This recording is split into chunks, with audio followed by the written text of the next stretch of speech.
and why did they do it, right? So we said the way to do this is to hold a big inquiry. And we started inviting Aboriginal groups from around the world and this United Nations group, IRAM, to come in, and that's what happened in the summer of 1998 in Vancouver. I organized a lot of the survivors to come and give testimony at this.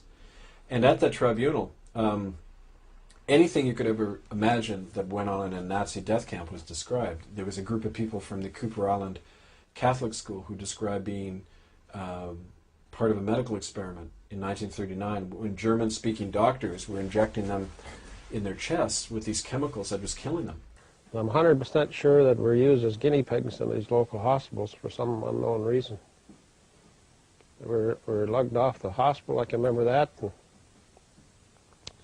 I know it wasn't for dentistry, I know I wasn't sick. I read Kevin Annett's document starting about 6 months ago, and it helped me understand how come my memory was so vague. In reading parts of it, they talked about shock treatment.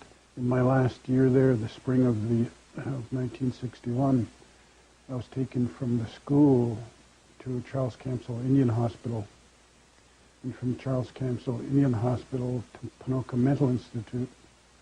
I don't know if I was there a week or 2 weeks, but I have vague memories of it, but the memory that flashed back for me is laying on this table and stuff in my head, and then these flashing lights just continually. They had put needles in my head and had hooked them up electrically and would zap me. At that time, my arms were put in a chair and locked in so I couldn't move. And my head was put on a brace in the back so I could not, I was like this, I couldn't move. And I can't tell you how long they had done it. All I remember is that I still, to this day, I still get a, you know, like my brain will still have that kind of a kick from it, right? Right. And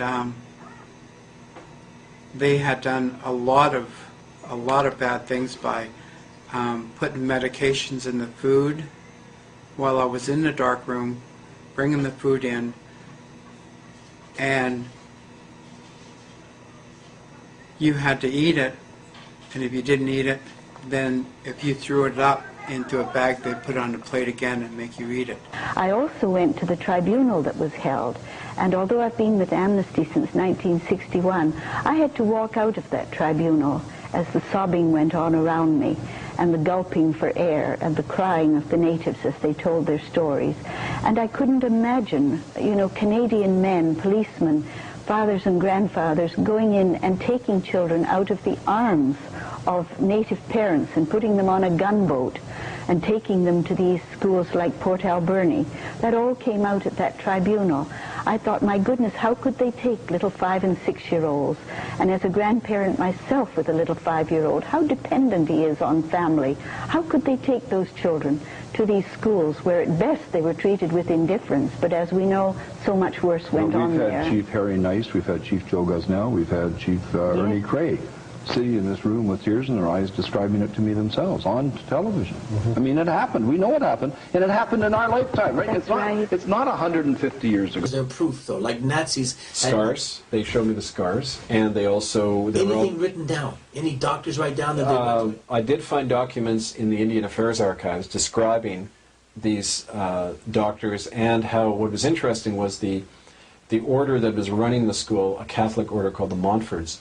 As soon as some children escaped from these experiments, they went to the local, their families. The local police refused to return the children to the school because of these horror stories they were hearing. The next day, all the Montfort brothers resigned. They were just taken right out of there.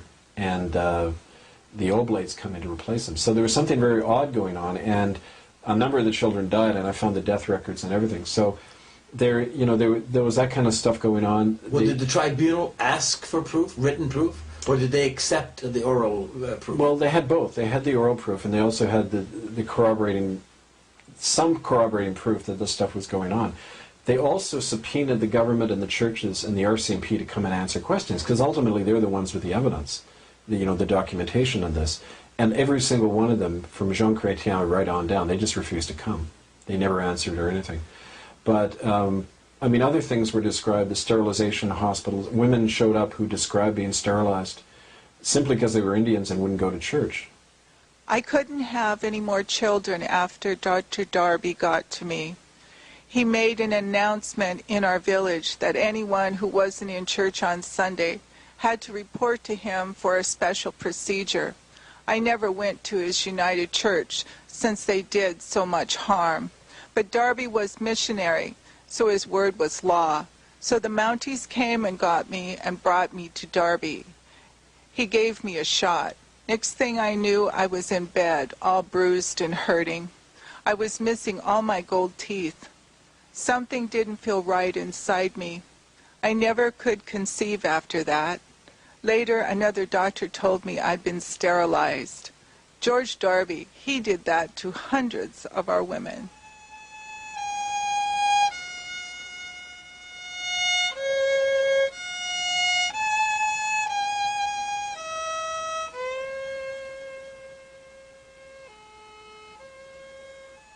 As part of the eugenics movement that swept the world after the 1920s, laws to allow the sterilization of Aboriginal men, women, and children were passed across Canada under pressure from both Catholic and Protestant churches, in Alberta in 1928 and in British Columbia in 1933.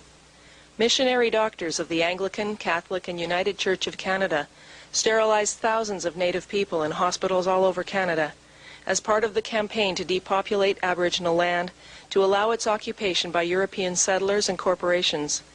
The main targets of the sterilization program were the traditional leaders of the Aboriginal nations, the tribal chieftains and their families, who were slated for extermination.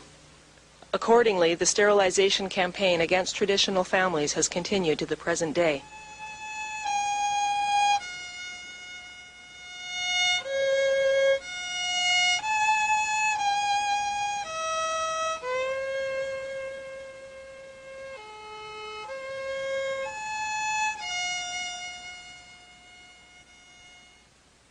Dr. James Goodbrand sterilized many of our women.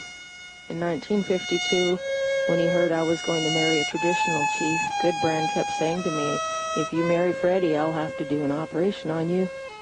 That scared me, and I tried to see another doctor, but the Indian agent wouldn't let me. So when I gave birth to my daughter, it was Goodbrand who delivered her. After the birth, I hurt really bad, and I kept bleeding. Then I learned that my tubes had been tied. He must have done it to me after the delivery when I was still unconscious. I heard Goodbrand say he was getting paid $300 by the government for every Indian woman he sterilized. Are there any white people that gave testimony as to this happening? There was a couple of staff members from the Alberta School who gave testimony, Caucasian staff members, and they confirmed everything and more than what the people were saying. So what was the results? What did the tribunal do? Well, the result of the tribunal was they sent a report to the United Nations to Mary Robinson, was High Commissioner for Human Rights in Geneva at the UN office there. And they sent a report to her. I sent 14 hours of videotape plus all of the documentation and affidavits and everything to her office. We never heard a thing. Never got back to us.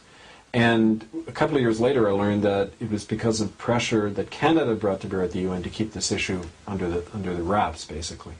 How could Canada do that? You mean Canada can influence the United Nations? Well, it has a lot of pull. For example, at the time, the General Secretary's assistant was a woman, Denise Frechette, who was a career civil servant from the Department of National Defense in Ottawa, and she was the one at the UN setting the agenda of all these different divisions and committees at the UN. So it would have been easy for her and others to keep this off the agenda. As an arm of the Canadian government, the United Church of Canada has led this attack against Kevin Annett and his work, with the active support of covert operatives of the Royal Canadian Mounted Police. Cooperation between the RCMP and United Church in this silencing campaign against Kevin Annett began as early as June 4, 1996, when church official John Siebert wrote to Sergeant Paul Wilms of the RCMP's E Division in Vancouver to share confidential information about Kevin, after he had spoken out in the media about the deaths of children in United Church Indian Residential.